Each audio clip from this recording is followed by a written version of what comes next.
pesquisas, e é lógico, vamos atrás do nosso direito à terra, à saúde, à educação e ao trabalho. Pesquisa essas que vai começar nas escolas, porque precisaremos ter apoio do MEC para que implemente as escolas quilombolas que temos direito. Por que falo escolas quilombolas? Porque o bairro do Brasil é um grande quilombo. O Córrego do Mundial, através do, mesmo tendo feito a galeria da Fátima Porto, todos que têm a minha idade sabem que ali era um grande quilombo, ranchos de sapé, onde os negros excluídos ali moravam. E generalmente foram tirados de lá. Vou te dar uma casa em tal bairro, você vai para lá e abandona o seu território. Aí foram construindo, foi jogando esgoto, e hoje quase ninguém lembra que ali era um território negro. Território negro, onde ali as mulheres lavavam roupa para sustentar seus filhos. No caso, eu fui sustentado, minha mãe lavando roupa, após perder todo o território que era dela, ela não tinha direito a comprar um terreno. Por quê? Porque ela não era bem-vinda em território aqui da região.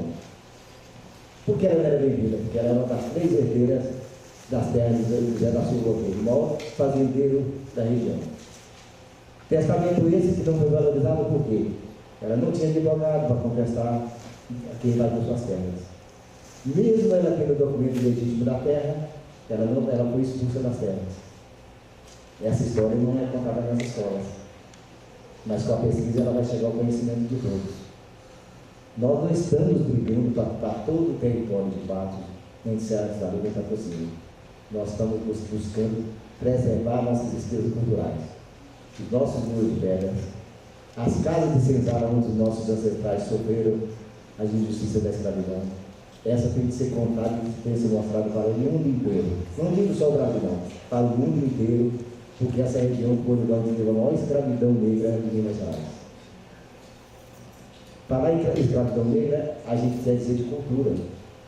A gente vai falar do macureiro, a gente vai falar da culinária. Todo mundo adora a cozinha africana. Só que não sabe que ela veio originária dos nossos ancestrais. Não sabe a riqueza do cenário das bezedeiras. As antigas parteiras eram todas negras. Ninguém fala isso nos livros. Conta uma história de Patos só depois da cidade. O que existia em Patos antes? Vamos buscar. Vamos buscar o conhecimento do Congado. De onde veio o Congado? Ele tem raiz lá dentro do quilombo do Ambrosio. O primeiro rei de Congado está em Paranaíba de 1716. Para onde foram esses negros, sucessores deles? Para onde foram? Então a gente vai buscar os registros. Patos de Minas tinham Irmandade dos Homens Pretos. Onde estão esses registros? O grupo de pesquisas da universidade, que tem um dever cívico com a sociedade, pode nos ajudar a buscar esses conhecimentos e esses registros. A igreja pode nos ajudar a buscar onde estão os livros da Irmandade dos Pretos da região. Ele pertence ao povo. É um patrimônio histórico que merece ser pesquisado e divulgado para todos. Se nós não abraçarmos a ideia de implementar a Lei 10.619, nós estamos tirando o direito a uma conquista muito grande que vai valorizar tanto o congadeiro, tanto o quilombo, tanto a matriz africana e toda a cultura negra.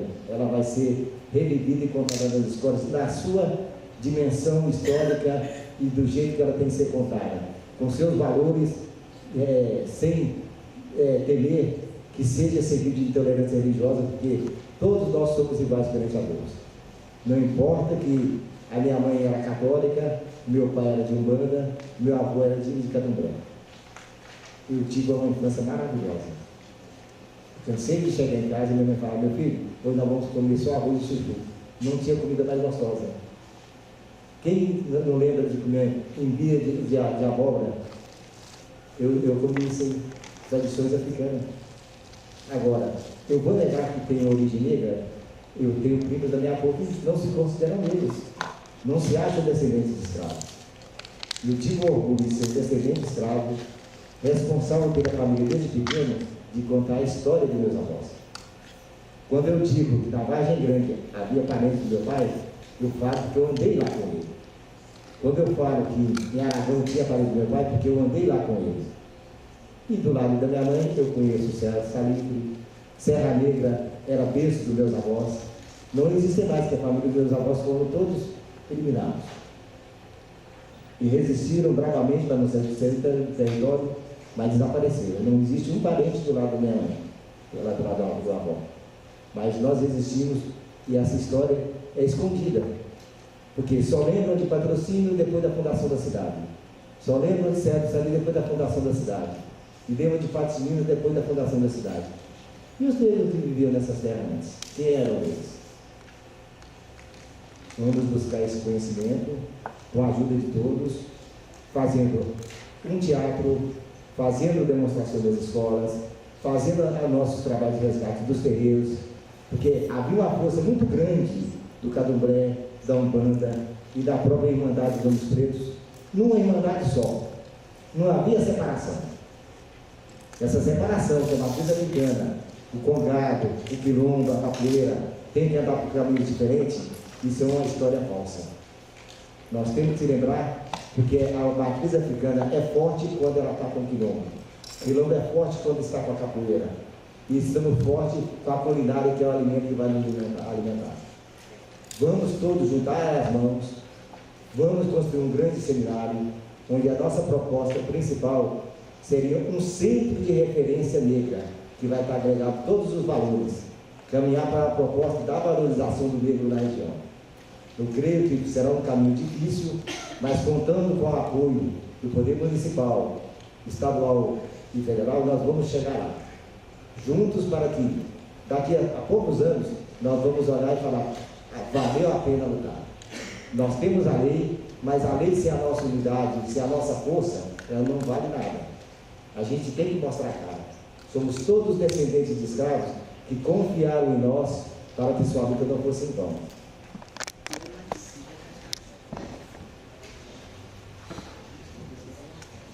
Bom, então, primeiro uma definição, né, do que são políticas públicas, as ações, iniciativas e programas adotados pelo Estado no cumprimento de suas atribuições.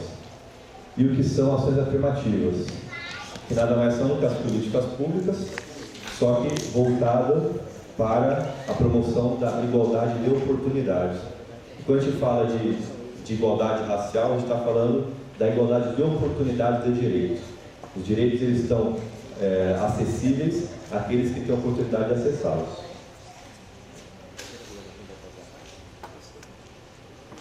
E aí, quando a gente fala, para falar de racismo, a primeira pergunta: existe raça, né? Uma das grandes discussões daqueles que embastem com a questão do racismo. Não existe raça, nós somos todos uma única raça, a raça humana, essa discussão no sentido biológico da coisa. Quando a nossa discussão, quando a gente fala de raça e racismo, não é no conceito biológico. Tanto que, desde a década de 40, que já foi determinado ali na definição da ONU, que quando a gente fala de raça, não existe diferenciação de raça no sentido biológico. No sentido biológico, somos todos um. É uma raça só, a raça humana. Mas quando a gente fala de raça e racismo, a gente está falando no contexto cultural, social, antropológico, não no contexto biológico. Aí a gente já elimina aquela discussão de que vamos pegar a gota de sangue para saber quem é mais negro, quem é menos negro. A gente acaba com a discussão. Nós não estamos falando de biologia, a gente está falando de cultura, de sociologia, de convivência humana e convivência social. E aí a gente sabe diferenciar quem é da raça negra e quem é da raça branca. Se a gente falar assim, não tem como diferenciar, pergunta para os porteiros que eles vão saber como diferenciar quem que é negro e quem não é. Pergunta para o atendente de loja, que ele vai saber diferenciar na hora de tratar melhor o negro e o não negro. Então, a diferenciação de raça é nesse sentido que a gente fala de raça. Aí a segunda pergunta, difícil de se responder, né? Quem é negro no Brasil? Como que nós vamos determinar quem é a população negra brasileira? Porque a gente tem uma dificuldade quando a gente fala de negro e afrodescendente. São coisas diferentes, são coisas distintas. O afrodescendente, se a gente colocar o pé da letra, toda a humanidade é, porque nossa humanidade nasceu na África. Então todos somos afrodescendentes. Mas se a gente não for tão a fundo, a gente com certeza, a grande maioria da população, ela tem uma descendência africana. A professora que falou, que tem um tataravô negro, foi escravo, e a tataravó índia. E olha o perfil fenótipo dessa professora. Branca, loira, olhos claros. Ela é uma afrodescendente, só que ela é negra? Ela não é negra. Ela sofre discriminações, preconceitos, exclusões por conta da sua afrodescendência? Não. Algumas, né? Também tem essa nuance de discriminação. Só que é uma discriminação que não fere tanto quanto a discriminação com o negro. Porque todos os referenciais estereótipos positivos que nós temos, como eu falei ontem, são referenciais brancos.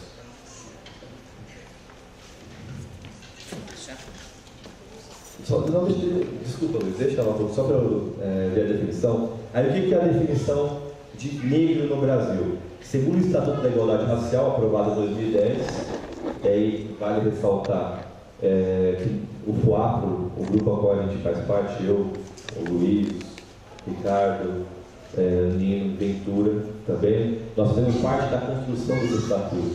Se vocês forem buscar na internet as fotos das audiências, das reuniões para aprovação do Estatuto da Igualdade Racial, você vai nos ver lá.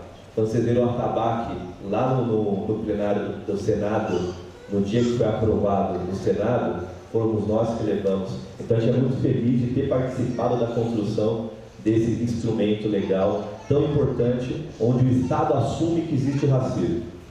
Quando ele faz um Estatuto da Igualdade Racial, ele assume que no Brasil existe racismo. E aí, a definição de quem é negro é o conjunto de pessoas que se autodeclaram pretas e pardas ou que adotam autodefinições análogas. Então, a pessoa que se identifica como preta, parda, ou o que são essas autodefinições análogas?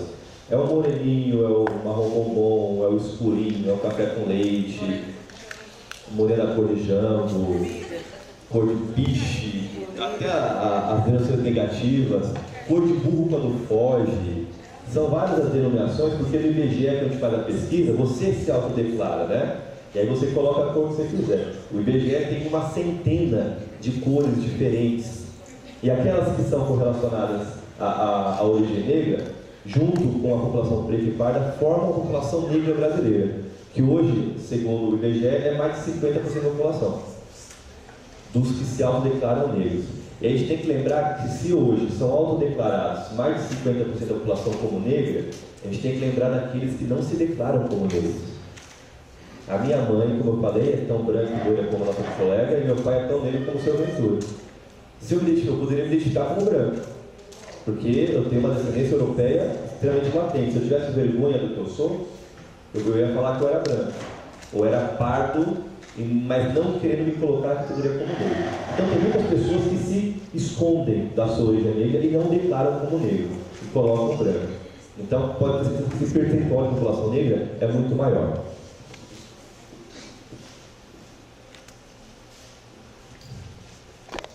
Sou professor de ensino fundamental e ensino médio, formado pela Faculdade de Artes Lucina de Moraes, e sou ator e diretor também, né? Eu atuo na região, em Brasília, numa região administrativa chamada Recanto das Emas. Eu sou professor do CEF 801, Centro de Ensino Fundamental 801, do qual eu tomo conta de... Esse ano diminuíram as minhas turmas, né? Eu fiquei só com 14. O professor de artes tem disso, pega tipo 15 a mais turmas por causa da nossa carga horária. Então, eu vou contar só um pouco da minha experiência dentro dessa escola, porque eu cheguei nessa escola no ano passado, né? E eu, como um bom filho de Oxóssi Cunhançã, eu sou um pouco meio briguento, eu brigo bastante, né? E a direção da escola,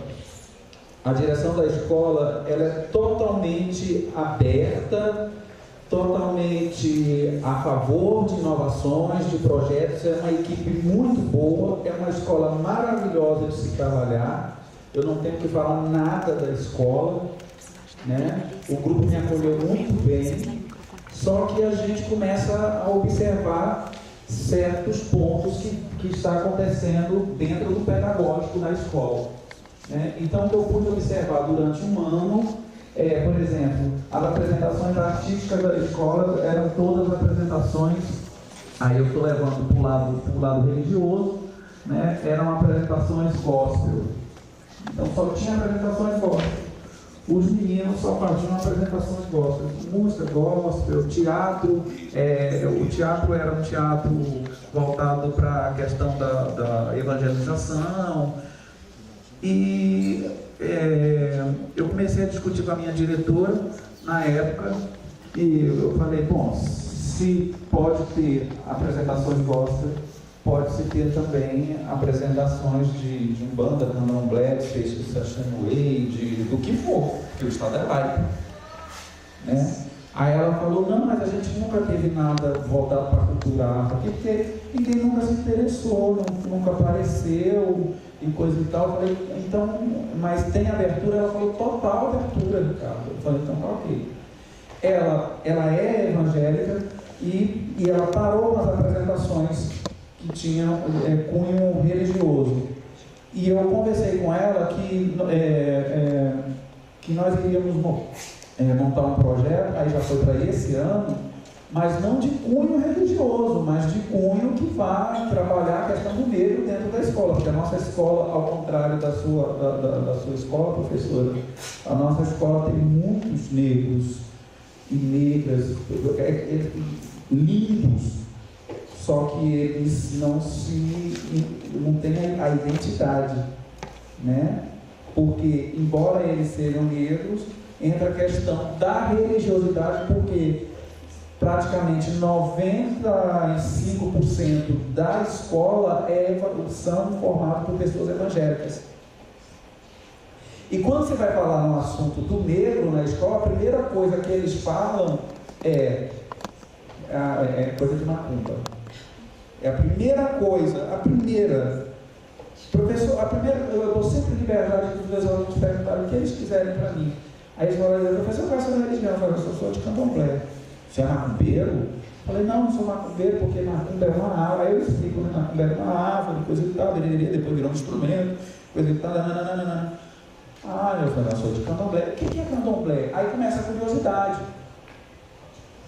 Esse ano, a experiência foi o seguinte: ano passado eu fiquei de observador, como um bom filho do Oxóssi. Sou caçador, primeiro eu observo, depois eu tomo a atitude. E a flecha ela tem que ser certeira, porque o Oxóssi só tem uma flecha, ele não pode errar. Né? O orixá de uma flecha só. Eu falei, esse ano chegaram outros professores efetivos, encontrados, e aí o professor de História chegou para mim e falou, nós poderíamos desenvolver um projeto pedagógico em comemoração aos 125 anos da abolição da escravatura. Aí eu falei, bom, esse é o gancho.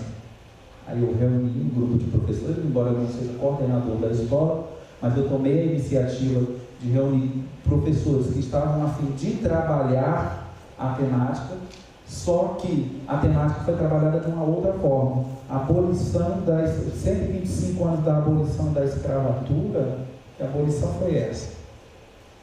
Né? Então tinha um ponto de interrogação. A abolição, 125 anos.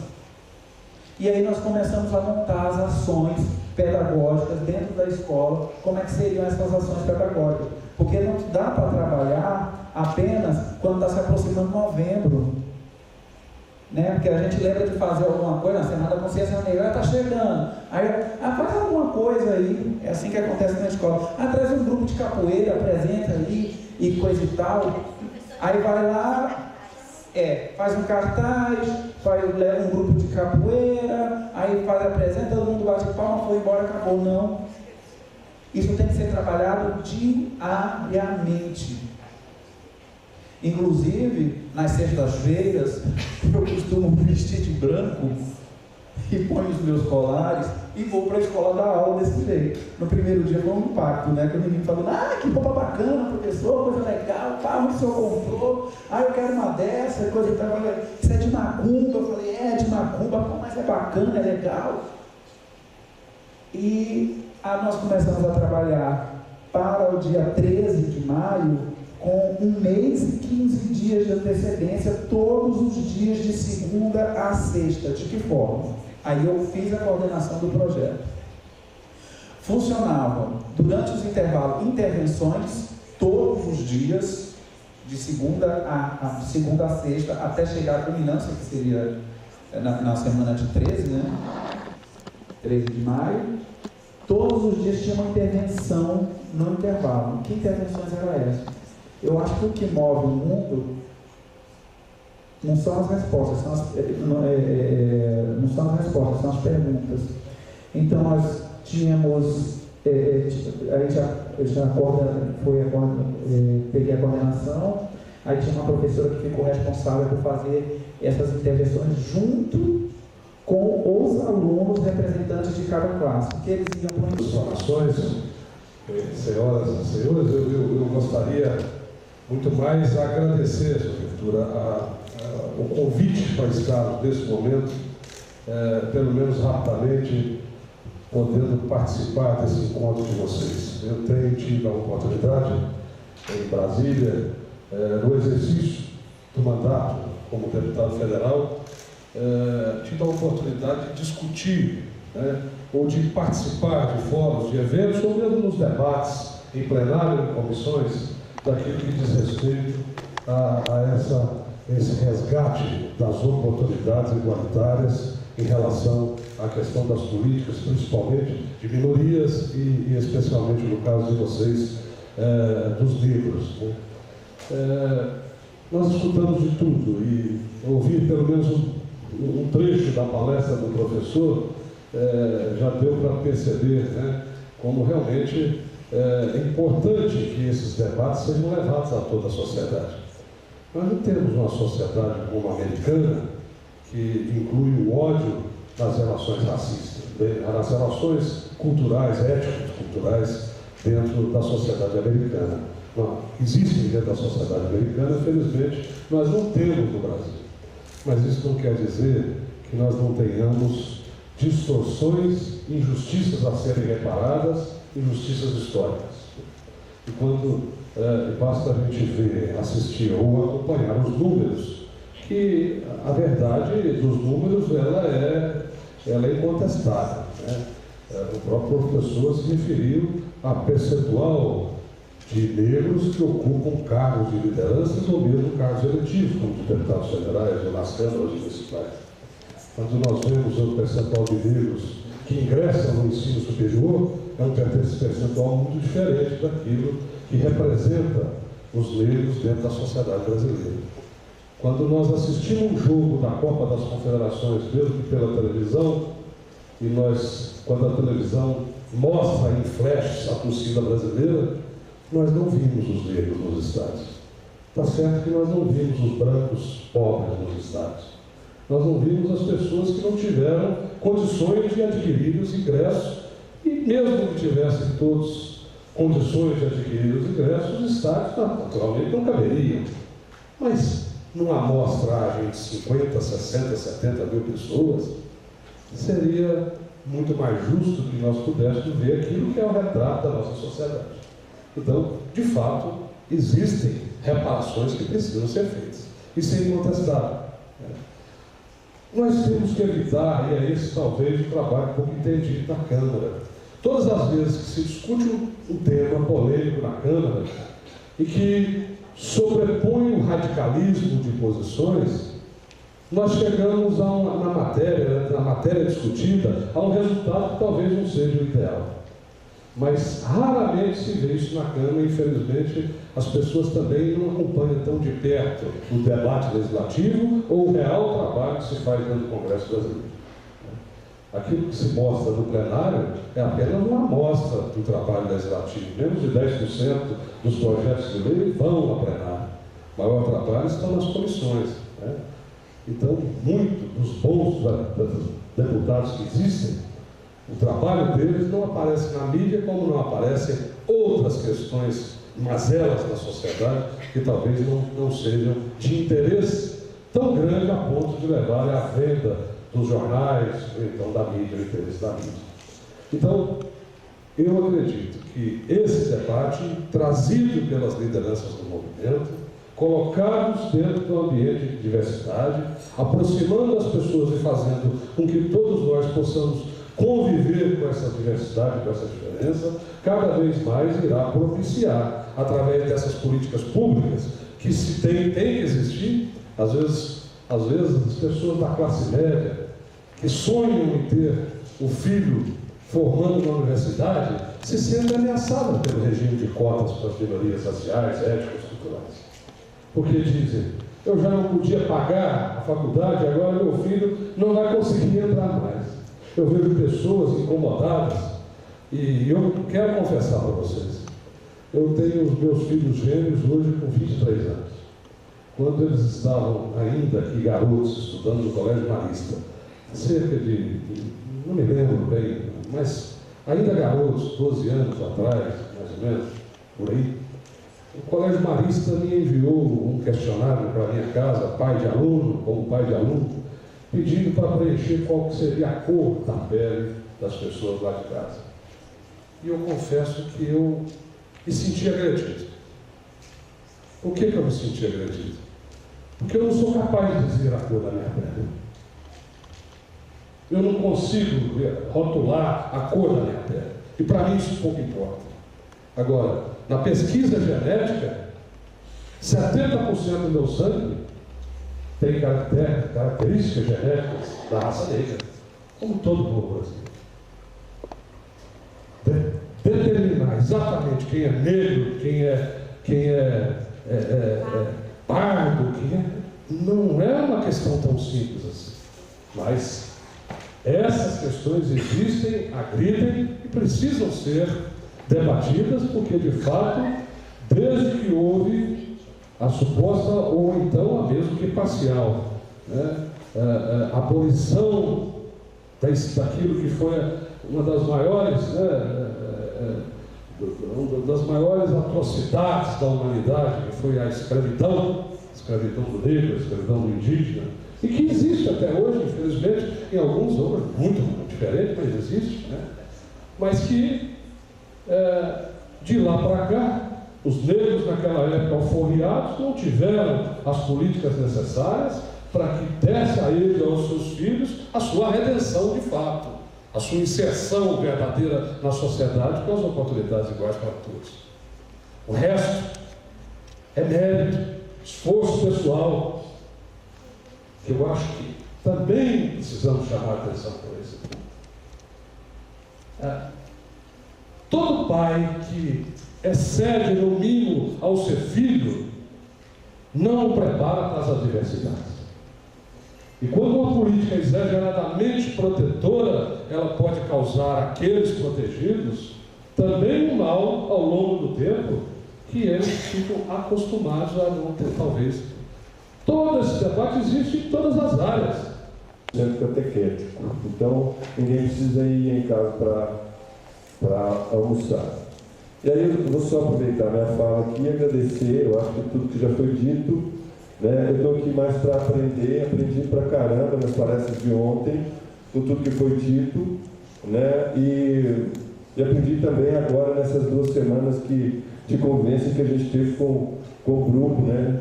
Dos quilombolas, com a fundação do conselho e tudo que a gente fez junto aí. Quero agradecer pela oportunidade, eu agradeço ao Seu Ventura e todo o grupo, agradecer ao Seu Ventura em nome de todo o grupo, e gostaria de fazer o resto dos outros agradecimentos aqui, sem óculos, que eu vou bem para a luz aqui, isso que eu não estou conseguindo, mas deu.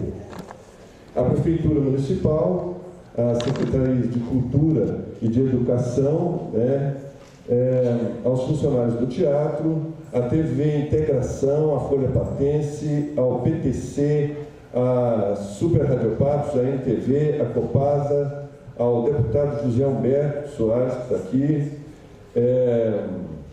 a Federação de Umbanda e Candomblé do Distrito Federal, a Júlia Conceição Berto, a Maicon Félix, Luiz Alves, ao Grupo de Capoeira e Candomblé, aos grupos, né, porque na verdade foram 4 ontem, a Rádio Educadora, a Superintendência de Ensino, que se empenhou também em trazer os professores aqui para participar do debate da lei 10.639.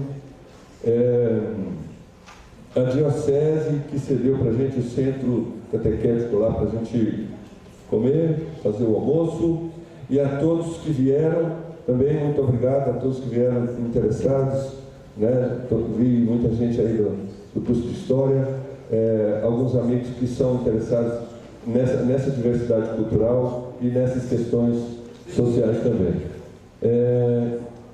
Não, aqui acabou minha lista também. Então, muito obrigado. Eu não vou me alongar, porque senão também a gente pode atrasar para o almoço. Ainda falta muito tempo? 10 minutos, chama o Marco. 10 minutos? Ô, Marco, falta 10 minutos. Na verdade, a gente pode abrir para as perguntas. Vamos abrir para as perguntas, inclusive, se o seu Ventura estiver aí, cadê o seu Ventura? Eu acho que... porque parece que tinha gente que tinha pergunta para fazer para o seu Ventura também.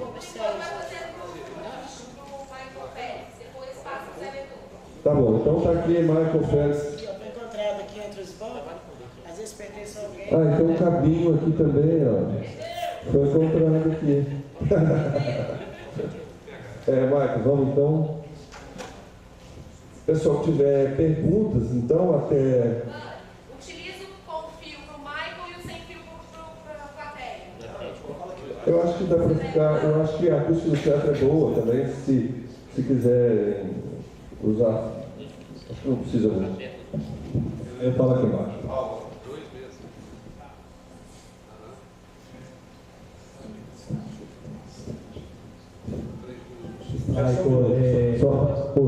Só um minuto. Tem outra coisa também. Eu convido todo mundo para vir amanhã na Conferência Municipal de Cultura, que é muito importante também a presença de vocês.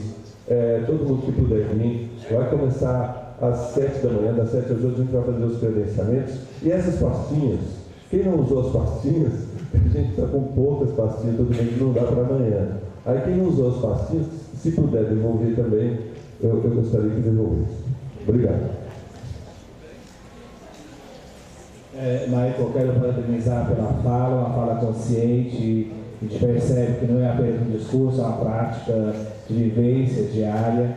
E em nome da Secretaria de Educação, a gente parabeniza você.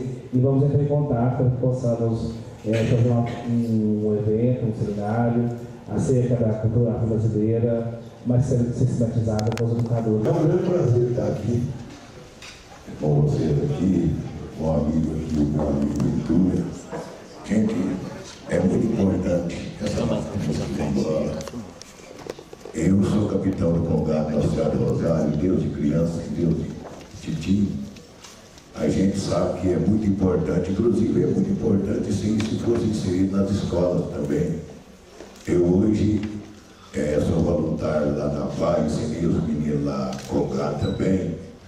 A importância disso é o seguinte aqui. Um dia eu fui convidado aqui no Colégio Senhora das Graças e eu fui o centro de atenções lá pelo seguinte: a gente vai numa festa, às vezes na festa. Então, a mesma coisa, só que a gente manda na roça lá para comer. Vocês compram, vai de um quilo lá no açougue, compram, né? Pronto. E a lei 10.639, ela tem que ser inserida para vocês aprender não somente a questão da religião. Sou de candomblé. Da religiosidade, mas da origem de vocês. Cobrem isso dos professores que vocês vão ver que é uma aula maravilhosa. Aí vocês vão ter capoeira, bongado, hip hop, vocês sabem a origem, tudo aqui. Não gosta de hip hop? Cultura hip hop? Ninguém gosta? Todos curtem, mas não sabem. Origem. É hip hop e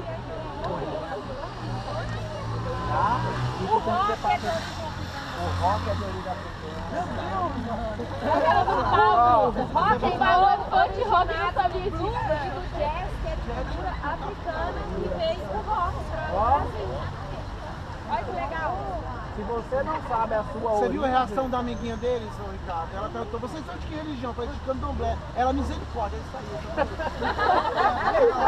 A reação dela foi essa. Então ela acha que nós somos do mal. Não, a Isabela. Ela acha que nós somos do mal. Oi, Luiz. Não é uma coisa ruim. É cultura. Cultura daqueles negros que construiu esse país que hoje construiu dessa igreja. Eu estou andando pela rua de Patinha, agradeço os ancestrais aqui. O preconceito é tão grande dentro do nosso país que se eu falar que a pena de Deus, ninguém vai falar de Deus, pode sair embaixo, cada bonitinho vai ficar, né? Mas se eu for se eu estar reto, se eu for olha claro, ninguém vai falar nada. Agora você pode manjar, mas são valores não tem para amarrar, aí sai. Só que é a mesma ideologia, só que não é africana, é pior. Grega. Mas é estudo. É cultura. Preconceito. O preconceito é uma coisa que você não conhece. Por isso o preconceito. Eu vou julgar antes de conhecer. Gente, obrigado. Até quem é de religião católica.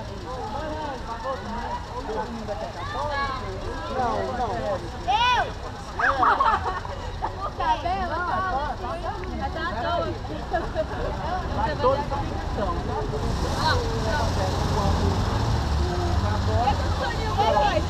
O que acontece? Você é espírita? Eu sou. Você é espírita?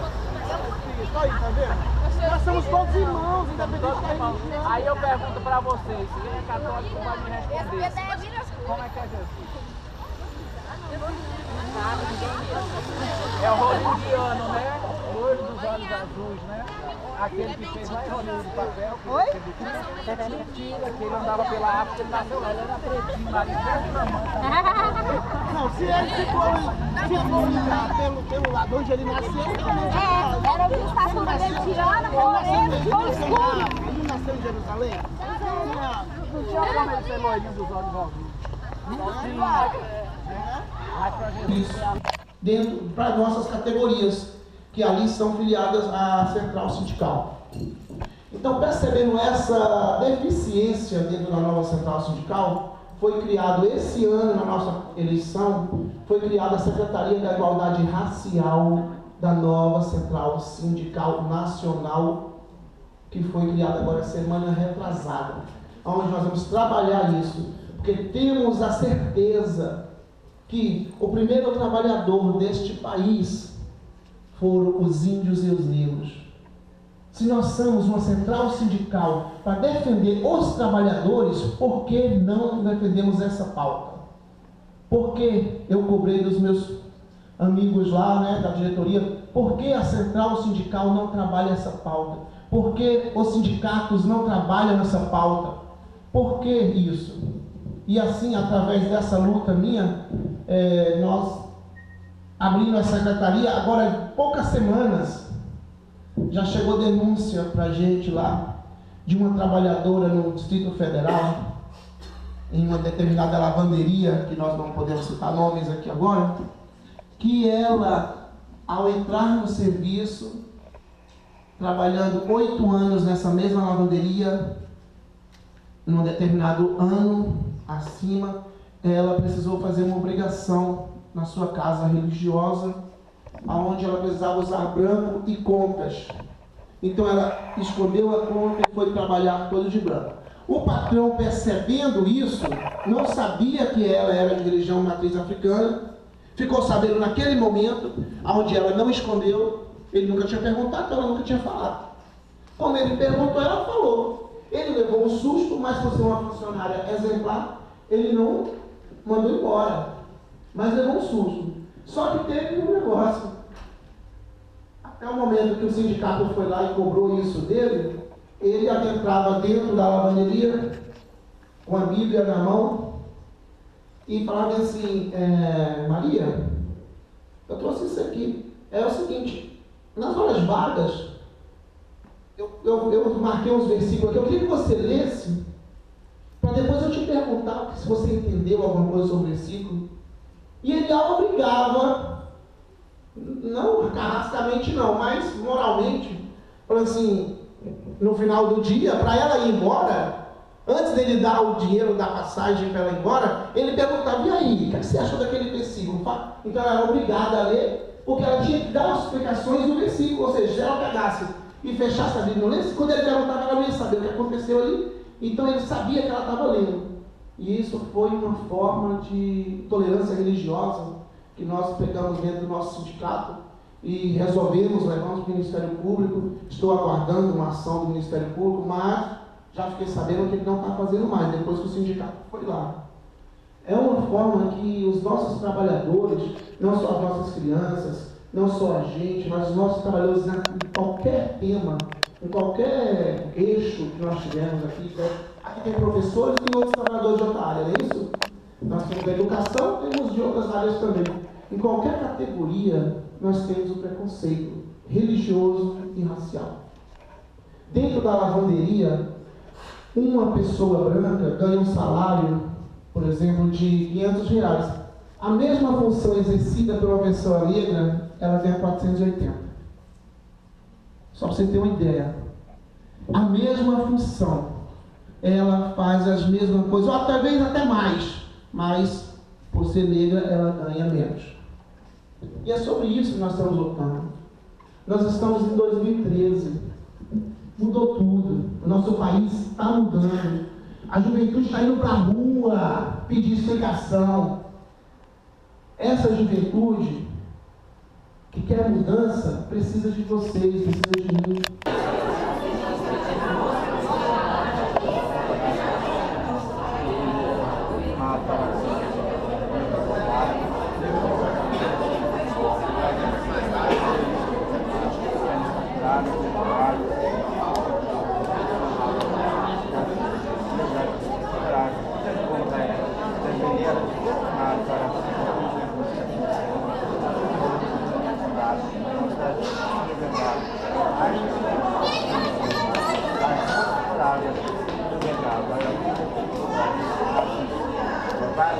Então, o que nós pedimos é a titulação e ocupação da festa.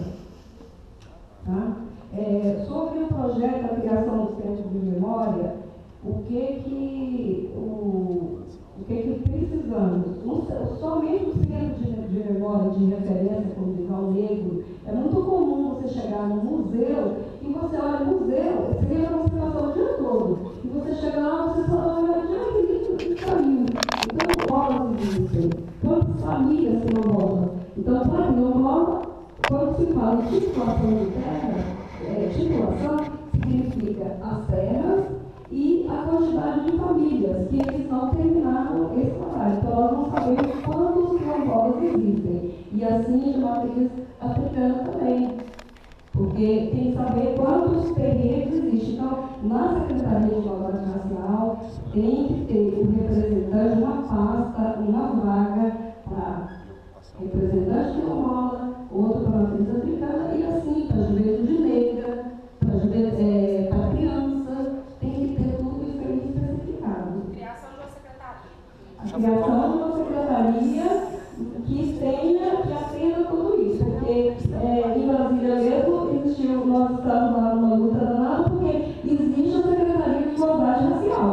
Existe. No entanto, colocaram, por exemplo, o Maicon, que esteve aqui com a gente, né? Ele ficou representando a parte de matriz africana. No entanto, colocou que lutou para ter essa vaga de quilombola como nós e colocaram uma pessoa que não é quilombola. A pessoa que está ocupando hoje a vaga na Secretaria de Igualdade Racial, ela não é quilombola. Então, é isso que precisa de estar atento. Tá? Também, nesse centro de memória, aqui eu acho que mais na parte de trabalho, de saúde e educação, né? Criar creches, escola integral, tá? E de trabalho, a cooperativa quilombola de queijo, de artesanato, né? Que seria a parte de trabalho. Então, é a cooperativa quilombola, as famílias quilombolas. E seria também, né, a capoeira, tudo, acho que está até tudo dentro aí. Eu acho que essa parte aqui que eu estou falando, acho que já vai mais para encaminhamento, né? Porque como a gente colocou aqui, salvaguarda ao material das casas de senzala.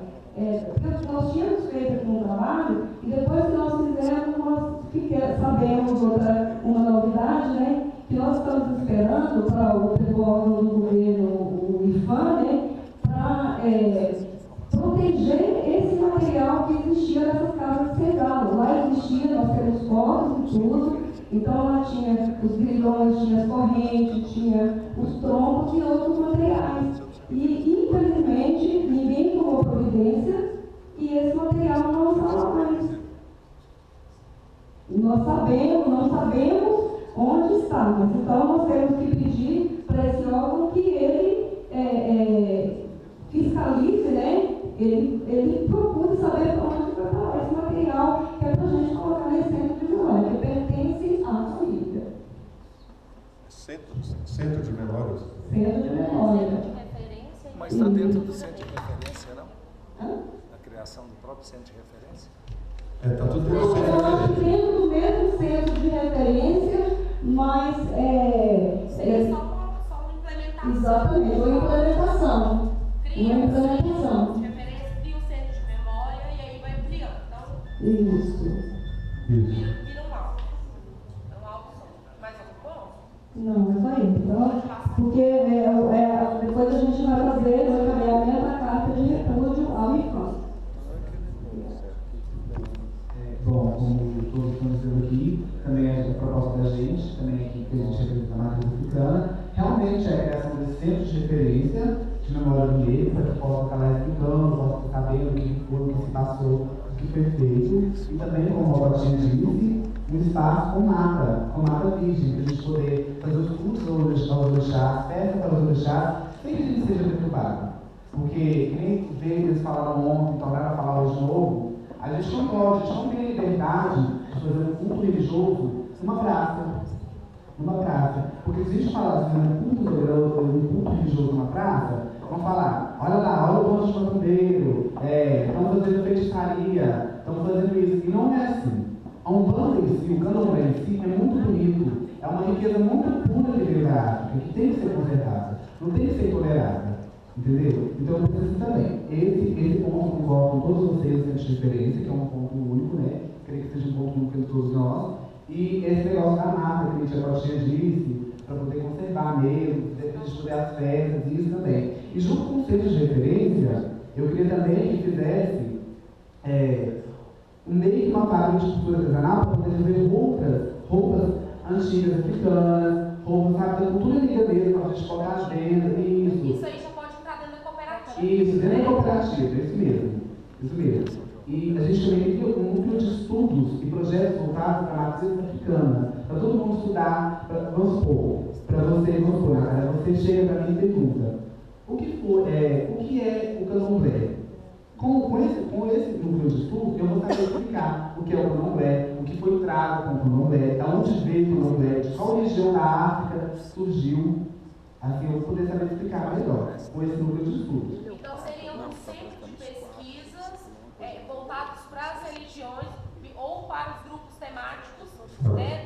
A gente está botando os tópicos e ele está completando, como ela também completou, até agora a gente tem um centro de referência que tem um local que é o Mocambo, que tem uma estrutura de memória, com arquivamento de dados, né, com pesquisas sobre os quilombos. Então, assim, até agora está só completando, a gente está... E a outra coisa que surgiu foi a criação da secretaria, né? A outra coisa que surgiu foi a criação da secretaria que a gente já colocou. Eu acho que a nossa orientação está indo bem. Eu acho que vou deixar a galera chegar ao final aqui para depois a gente ter uma discussão no E também junto com esse negócio, como a gente quer levar as africanas, a gente sofre muito preconceito, sofre muita represália, a gente queria que junto também viesse a criação da federação, de uma federação espírita, uma federação espírita de proteger os cultos afro-brasileiros, para que não deixe morrer, não deixe cessar essa cultura, que é uma cultura rica em memória rica em muitas outras coisas que podem ser aplicadas, podem ser faladas, que muitas vezes não são faladas, sabe? Então eu penso assim, esse é o meu modo de pensar. E junto com o Conselho de Gerência, viesse a federação. A federação para a gente poder se proteger. Eu não estou querendo ser melhor que ninguém, eu só estou querendo lutar pelos nossos direitos e acabar com a intolerância religiosa. Que ainda, aqui dentro de Patos de Minas, é muito grande mesmo. Porque uma vez eu saí com a roupa de santo na rua, eu mal saí, eu mal pus o pé na rua, fui taxado já. Olha lá, perdão da palavra, já deu viado no bombeiro, olha lá, já vai fazer um despacho. Não, não é assim. As pessoas têm que aprender a respeitar, entendeu? Por isso que eu creio que, fazendo a federação, pelo menos acalmar um pouco entre os olhos do povo, eu creio que acaba, juntamente com a federação. Meu foco maior é essa criação do espaço, para a gente poder de preservação de matas também, o centro de referência que é o principal de todos nós, essa preservação de matas, para que a gente possa fazer nossos cultos aos orixás, podemos louvar aos orixás, sem sermos incomodados, sem sermos taxados de macumbeiros, de feiticeiros, de bruxaria. Entendido? Isso. E também os recursos de política pública voltados para o estudo da matriz africana, para que possa tudo ficar, tudo centrado. A gente fala, a gente não quer tirar o direito de ninguém, a gente só quer o nosso direito, o direito de respeito. Eu acho que respeito é bom e cabe em qualquer lugar, não incomoda ninguém. Próximo. Mais? Você vai falar do 5? Ou só o primeiro? Criar o Centro de Pesquisa e Debate Negro da região. É o seu principal, todos nós. Só o que está sendo discutido? Não, é tudo. Fala tudo que você quer. Pessoal, a inquietação que vocês têm, a educação também tem. Nós sofremos também discriminações e a gente não está conseguindo ensinar para os nossos alunos a cultura de uma forma geral. Nós somos, muitas vezes, sofremos até retaliações em escolas. Tá? Começa pela divulgação de movimento sociocultural dentro de escolas. Não em todas, mas a gente sabe que aqui em Patos está acontecendo isso. E não deixe de divulgar, obviamente, nossos alunos não têm conhecimento. Mas o nosso grupo, ele acredita sim que com a construção desse espaço físico e em conjunto com os alunos estagiários dos cursos de Geografia, História, Sociologia, Filosofia, Artes e Letras, eles possam muito contribuir, porque eles vão viabilizar estudos de pesquisa e memória da história negra de Patos de Minas. Eu acredito que vocês têm a vivência, e eles terão, vamos dizer, a parte acadêmica, e eles vão poder viabilizar isso de uma melhor forma, criando esse centro, criando esse espaço.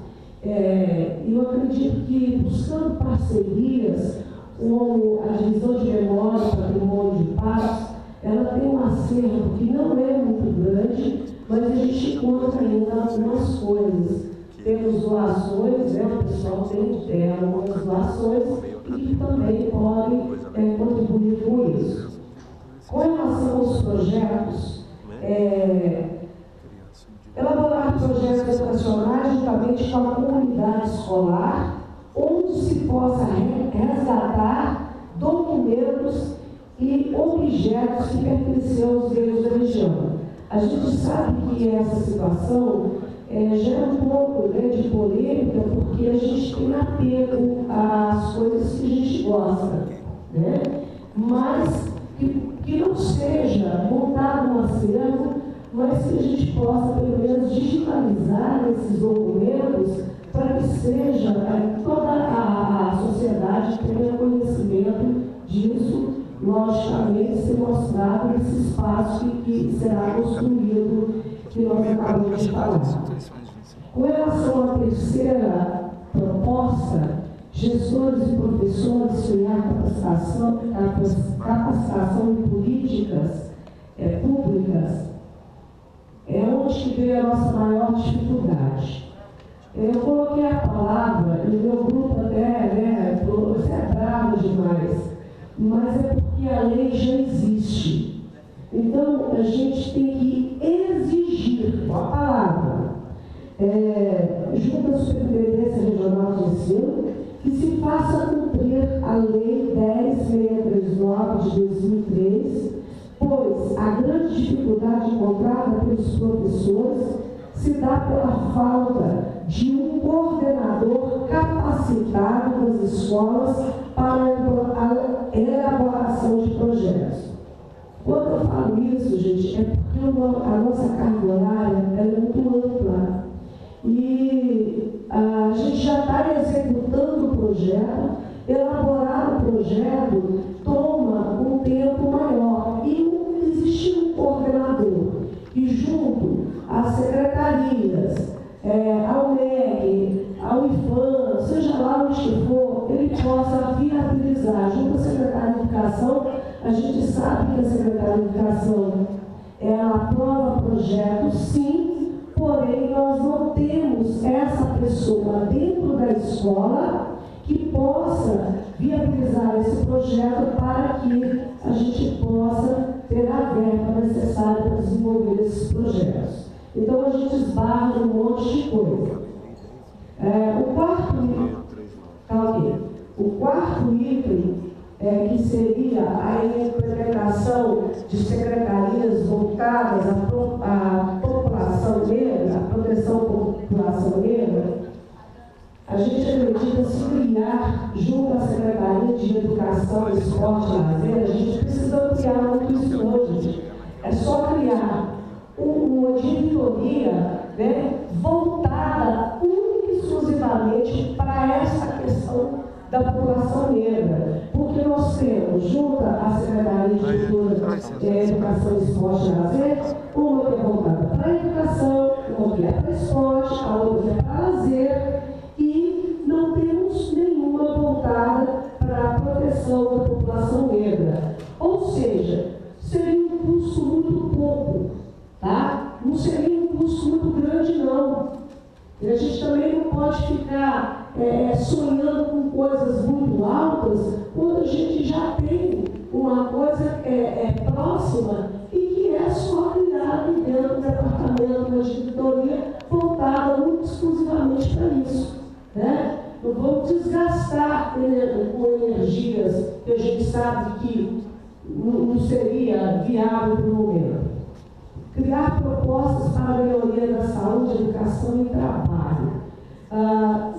Com relação a isso, a gente vê a questão da saúde, ela é uma questão de todo o brasileiro, não está sendo só o negro, né, que está com esse problema, mas a população de uma forma geral, né? A educação, a única coisa que eu posso falar, foram criadas essas cotas, mas as escolas públicas, nós temos a discriminação na internação de alunos, onde a gente não encontra alunos negros em primeiras turmas, né? Os alunos negros, eles são colocados nas últimas turmas. E isso, eu formei, como diz o professor, em 1990, né? Então, já tenho uma bagagem, uma certa experiência, e vejo que isso não está mudando, não, tá? Pouco tempo depois, isso não mudou muito, não, tá? E com relação ao trabalho, a gente não colocou outra coisa a respeito disso, mas a gente queria complementar que essa Secretaria de Proteção à População Negra, que ela viesse popularizar as manifestações artísticas, culturais da etnia negra, através de projetos desenvolvidos pelo departamento, a ser criado pela Secretaria de Educação, Cultura e Esporte e Lazer. Tá? Só para complementar, boa tarde primeiro. Só para complementar o que a Bíblia falou aqui em relação a essa popularização, eu acho que foi ontem, se eu estiver enganado na fala do seu Ventura, quando ele disse que alguma coisa a respeito de verba que vem, né? Então, a partir do momento que o município tiver uma instituição, tiver um departamento, alguma coisa criada oficialmente, com certeza recursos Eu estive à frente de uma escola, fazendo parte da gestão de uma escola, e eu sei que recursos tem. A partir do momento que você tem projetos bem elaborados, bem apresentados, consistentes, né, coerentes, e como disse Gens, e que realmente funcionaram de forma efetiva, recursos tem. Agora, quando nós falamos da questão da popularização, parece que soa até assim contraditório. Nós estamos falando assim de Folia de Reis, nós estamos falando de Congado, de Moçambique, né? Dona Cotinha ali conhece a minha mãe e meu padrasto, são colegas